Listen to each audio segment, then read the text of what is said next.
আমি আশিকুর রহমানের কাছে আছি। আগামী নির্বাচন ব্যবস্থায় আপনি নিজে কিভাবে দেখতে চান? আচ্ছা, ধন্যবাদ। দেখেন, একজন নাগরিক হিসেবে আমরা সবাই চাই বাংলাদেশে গণতন্ত্র থাকুক এবং সুশাসন থাকুক। গণতন্ত্র এবং সুশাসন কখন থাকে? যখন আমরা নিরপেক্ষ প্রতিষ্ঠান তৈরি করতে পারি। আর নিরপেক্ষ প্রতিষ্ঠানও জন্ম নেয় কিন্তু পলিটিক্যাল এগ্রিমেন্টের মাধ্যমে। প্রতিষ্ঠান কিন্তু অ্যাবস্ট্রাক্টলি আকাশ থেকে জন্ম নেয় না। যারা পলিটিক্যাল পাওয়ারের জন্য কম্পিট করে, তারা যখন এক টেবিলে বসে একটা কিছু অ্যাগ্রি করে, সেই অ্যাগ্রিমেন্টের মাধ্যমে একটা প্রতিষ্ঠান সৃষ্টি হয়। আপনি যদি সেই নেলসন ম্যান্ডেলার ইতিহাসে যান, নেলসন ম্যান্ডেলারা কিন্তু জেল থেকে বের হয়ে একটা নির্বাচনে চলে যায়নি। মান্থস আফটার মান্থস তার সাথে ডে ক্লার্কের সাথে অ্যাগ্রিমেন্ট হয়েছে, কনসেনসাস হয়েছে, বেসিক কিছু জায়গায় একমত হয়েছে যে না, আমরা প্রতিহিংসার রাজনীতিতে যাব না, আমরা একে অপরের প্রতি পিছনের ইতিহাস আমরা রিপিট করব না। সেই জায়গা থেকে কিছু নিরপেক্ষ প্রতিষ্ঠান তৈরি হয়েছে। আমাদের দেশেও কিন্তু হয়েছিল ৯৮-তে। আমাদের দেশের প্রধান রাজনৈতিক দলগুলির মধ্যে একটা রুলস অফ দ্য গেম তৈরি হয়েছিল, যেটা ৯৬-তে হয়তো একটু হোঁচট খেয়েছে, তারপরে একটা তত্ত্বাবধায়ক সরকার ফর্মুলা তৈরি হয়েছে। বেসিকলি তত্ত্বাবধায়ক সরকারটা কি ছিল? যে একটা এগ্রিমেন্ট যে হ্যাঁ, আমরা ক্ষমতার হাত বদল করতে কোনো অসুবিধা নেই, কিন্তু এই প্রতিষ্ঠানকে ধ্বংস করেছে কিন্তু বিএনপি। এটা আজকে হয়তো সরদার ভাইদের বলতে কষ্ট হবে, কারণ আমার পলিটিক্যাল এগ্রিমেন্টটা কি ছিল? আপনি বাঁচবেন, আমিও বাঁচবো, জনগণ যাকে ভোট দেবে আমরা নির্বাচন করব, এবং আমি যখন বিরোধী দলে থাকবো, সরকারে আসবো, সরকার হবো। কিন্তু ২১শে আগস্ট দেখেন, এই পৃথিবীর ইতিহাসে এক একটা ডিফাইনিং মোমেন্ট থাকে রাজনীতিতে।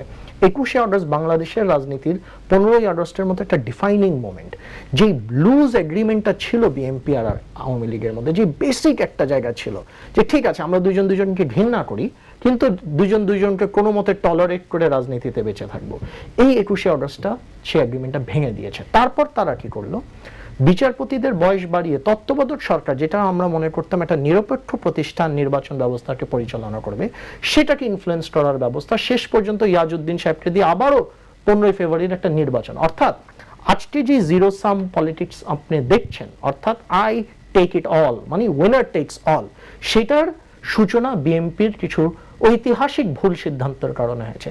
আজকে সাধারণ মানুষ ওইটার জন্য সাফার করছে। কেন আমি আপনার ডেথ চেকে সাইন করে আপনাকে ক্ষমতায় বসাবো? কি আমার এত শখ হয়েছে? অ্যাপারথাইড রেজিম কি নেলসন ম্যান্ডেলা যদি বলতো না কালোরা ক্ষমতায় এসে সকল সাদা মেরে ফেলবে, তাহলে কি তাদেরকে ক্ষমতায় আসতে দিত নাকি? এইভাবে তো রাজনীতির নেগোসিয়েশন হয় না। বেসিক পলিটিক্যাল এগ্রিমেন্টের জায়গায় যেতে হবে, এবং বেসিক পলিটিক্যাল এগ্রিমেন্ট আমি আমার অল্প জ্ঞানে বুঝি তিনটা জিনিস করলে হতে পারে।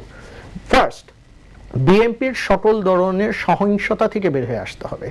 আগামী ২ বছর জনগণ সেই আগুন সন্ত্রাস দেখতে চায় না, যেটার কারণে কয়েকশো মানুষ মারা গিয়েছে। সেই it is a tried and failed strategy. বিএনপির বুঝতে হবে যে সহিংসতার পথ আলোচনার পথ নয়। 1 2, যাদেরকে, আচ্ছা আমি যদি তর্কের খাতিরে মেনেও নেই যে বিএনপির leadership was not participatory in, মানে did not participate in 21st August grenade attack, এটা যদি তর্কের খাতিরেও আমি মানি, তারপরেও আমি লুৎফুজ্জামান বাবর আর আব্দুস সামাল পিন্টুকে দলের ইম্পর্টেন্ট পজিশনে দেখতে চাই না, যারা in principal according to the law are primary suspects of 21st August grenade attack। আপনি কি সিগন্যাল দিচ্ছেন আওয়ামী লীগকে যে যারা তোমাকে মেরেছে বা মারার প্রক্রিয়ার সাথে সহযোগিতা করেছে তাদেরকে আমি রিওয়ার্ড দিচ্ছি? এটা ওই যে জিয়া রহমান সাহেবরা যেভাবে বঙ্গবন্ধু হত্যাকারীদের বিভিন্ন সময় রিওয়ার্ড দিয়েছে, একই কায়দায় কি আপনি বলবেন যে যুদ্ধাপরাধীদের ছেলেদেরকেও সেন্ট্রাল কমিটিতে রাখা? আপনি আমার পুরো কথাটা নিয়ে নিলেন। আমি আপনার সাথে 100% এগ্রি করি।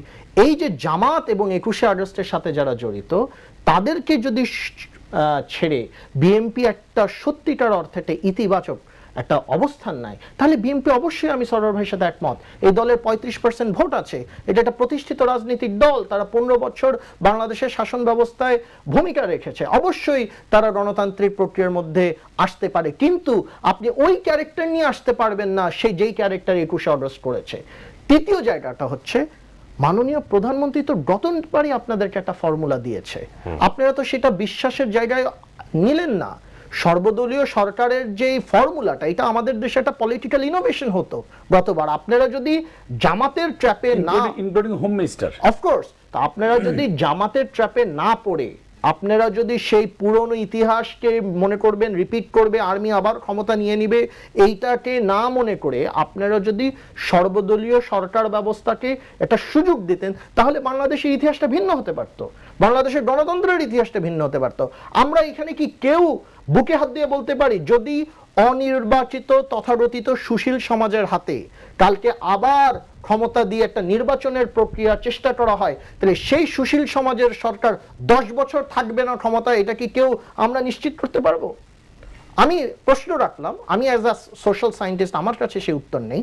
তা আমার কাছে মনে হয় গতবারই আমাদের কাছে একটা আলো ছিল, একটা দরজা ওপেন হয়েছিল, সেটা বিভিন্ন কারণে বিএনপি কাজে লাগাতে পারেনি। তো আগামী 2 বছর সেই পলিটিক্যাল ইনোভেশন যেটা মাননীয় প্রধানমন্ত্রী দিয়েছিল, অল পার্টি গভর্নমেন্ট, হ্যাঁ আপনারা মডিফিকেশন সাজেস্ট করেন, সেই ফর্মুলাটার অ্যাড সাবট্রাক্ট করে তার আশেপাশে রেখে একটা মডিফিকেশন সাজেস্ট করেন, 2 বছরের গণতান্ত্রিক পদ্ধতিতে আলোচনা হবে। বাট তার কিন্তু একটা প্রিকন্ডিশন আছে, আপনি গুডউইল জেনারেটিং এক্সারসাইজ করেন, দলের মধ্যে বাবর এবং পিন্টুদের রেখে এবং যুদ্ধ অপরাধীদের ছেলেদেরকে প্রতিষ্ঠিত করে আপনাদের সাথে একটা মুক্তিযুদ্ধের পক্ষের শক্তির আলোচনা হবে, এটা বিশ্বাস করা কঠিন।